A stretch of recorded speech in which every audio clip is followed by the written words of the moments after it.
5 থেকে 6 মাস বয়সের বাচ্চাদের জন্য কিভাবে এই ছোট টপসটি বানাবেন সেই ভিডিও আমি আপনাদের দেখাবো। প্রথমে আমি চেন লাগানোর জন্য একটি আলাদা কাপড় লাগিয়ে নিচ্ছি। তারপর কাপড়ের উপরে একটি চাপ সেলাই দিয়ে নেব। চাপ সেলাইটি দেওয়ার পরে সেই অংশে আমি চেনটি লাগিয়ে নিব। চেন লাগানোর আগে আমি চেনটিকে একটু কেটে নিয়েছি উপর থেকে। তারপর চেন যেন অনেক বেশি দেখা না যায় এজন্য সুন্দর করে সেলাই দিয়ে নিচ্ছি।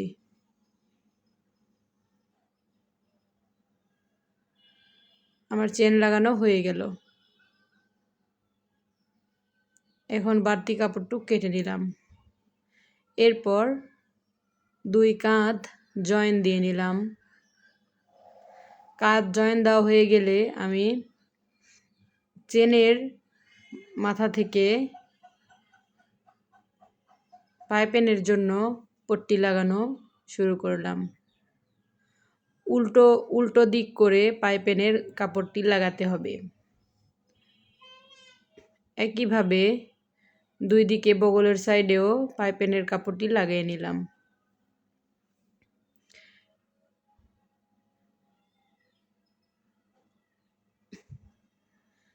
পাইপিনের কাপড়গুলো আড়াআড়ি করে কেটে নিতে হবে। এরপর সুন্দর করে পাইপিনগুলো বসাতে হবে।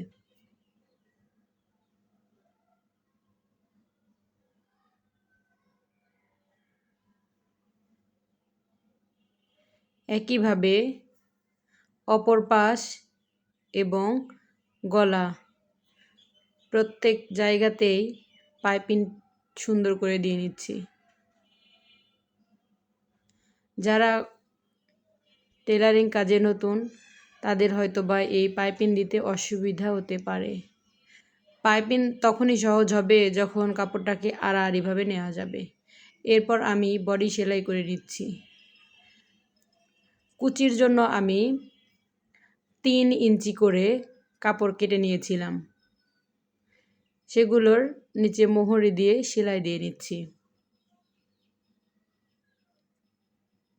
মোহরিগুলো খুব সুন্দর করে একদম চিকন চিকন করে সেলাই দিতে হবে।